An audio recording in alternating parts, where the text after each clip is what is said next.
This is my bike, the 2017 Cervelo R2. I really love this bike. In fact, I think this bike has a lot of similar characteristics like me. It is very fast, efficient, handsome, smart, and it's very expensive. I call this bike the Black Little Scorpion because it's got a black exterior, and also because it's very aggressive. It still has some blood on its body from eating other animals. And you can actually see some red accents everywhere on this bike. And it can get a bit scary, but it's very, very cool.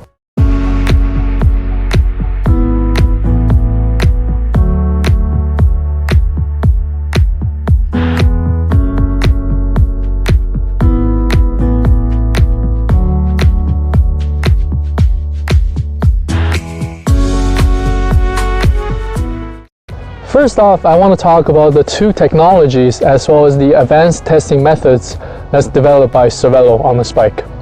The first technology is this B-Bright bottom bracket right here. The bottom bracket drop on this bike is 74.5 millimeters. It is actually longer than the Peterson Specialized Tarmac. It's also longer than Pinarello F10 Dogma. The width of the bottom bracket is 79 millimeters, and with the left side being extended 11 millimeters. It's very, very wide, and this huge bottom bracket makes the whole bike as well as the crank 8% stiffer, and is also able to adapt oversized frame like this one. The second technology is the squoval shape that you can see right here on the down tube of this bike. The squoval is basically a combination of square and an oval shape with a round leading edge and a square trailing edge. The square makes the whole bike stiff, and the round makes the whole bike more aerodynamic. The combination of square and oval or squoval makes the whole bike balance with stiff and makes it more aerodynamic. I've heard of people saying that some manufacturers are better than the other because they have better testing methodologies. Why is that? How does the testing method one manufacturer implement differs one brand from the other? Cervelo is actually one of the best bike manufacturers out there, and they actually have advanced testing methods. In fact, Cervelo has one of the most intelligent testing methodology in the cycling industry. The steering stiffness, for example, is traditionally measured by fixing the head tube and the rear dropout on the stand, and then they will apply torsional force on the bike. It is good measurements, but they actually neglect the factor from the tire loads. Cervelo accounts for tire loads by stimulating a cornering loads, and also they account for riders' inertia to make sure their steering stiffness measurement is the most accurate possible. In terms of the pedaling stiffness, Cervelo first fix the head tube, and also they make sure the rear tire is supported, and then they will measure the 15-degree lean angle pedaling force to mimic real-time riding. And finally, to measure the vertical stiffness, Cervelo would apply force straight down to the saddle, and then to see how much it deflects to reflect the vertical stiffness of the whole bike. They also use a steel-plated saddle to make sure the measurement is the most accurate possible. As a result, this bike is 12% stiffer at the head tube, it is 10% stiffer at the fork, and 8% stiffer at the bottom bracket than the previous generation R2. Also, it has a 7-watt drag reduction from the previous generation. The components featured on this bike is a mixture of Shimano 105 and FSA.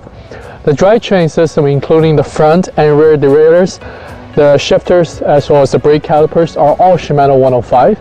The FSA feature includes the saddle post, the headset, as well as the crank arm, which is a FSA Gossamer with 50-34 chainring ratio. 50-34 is a compact chainring, but it is the right for me. And the only component I don't like about this bike is the saddle, which is the Saddle Royale Sita saddle. I find myself getting up pretty frequently when I go on a long distance ride, and it could be harsh at times. So that will be replaced pretty soon. Talking about the riding feedback of this bike, I've personally put on 1,300 kilometers outside on this bike, and also I've been through 1.5 winter indoor training seasons. And so far I really do love this bike. It's really light and I could get up to speed with pretty much minimal effort, and especially on a climb. And talking about climb, last year I went to Quebec to climb the Mount Megantic mountain, and it actually features a 5.3 kilometers climb with an average gradient of 9.6 and an elevation of 500 meters. I went up to the mountain without any problem with this bike. Although my gear was all the way to the smallest, I still climbed up without any problems. But in terms of a descent, this bike is actually okay, it's not the best. When I was going down from the Mount Megantic, my speed was pretty fast. The average was 54 kilometers per hour with a maximum speed of 74 kilometers per hour. I remember when I was going down, I felt really scared at times because I felt the frame was a bit too light and it could be more stiffer. And also I held onto my handlebar really tight to make sure that I don't really fall off or make any mistakes so that I can get a wipeout or anything. So in terms of descent, it's okay. And another feature I like about this bike is this short compact handlebar. All the other bikes, I need to take out the front wheel to get into my small compact sedan car. For this bike, I don't need to take out my front wheel because this 40 centimeter handlebar could just get in and out of my trunk without any problem. That's one thing I really like about this bike. When I bought this bike, I didn't know much about a road bike, and also I didn't do that much research. I just went ahead with my intuition and bought this bad boy right here. It turns out to be a very decent bike with a very lightweight and great components throughout. And also it has some similar characteristics like me, like that charming character. So that sums up the review of my own bike, the Cervelo R2. Let me know what you guys think in the comment section below, and if you guys want, let's go have a race.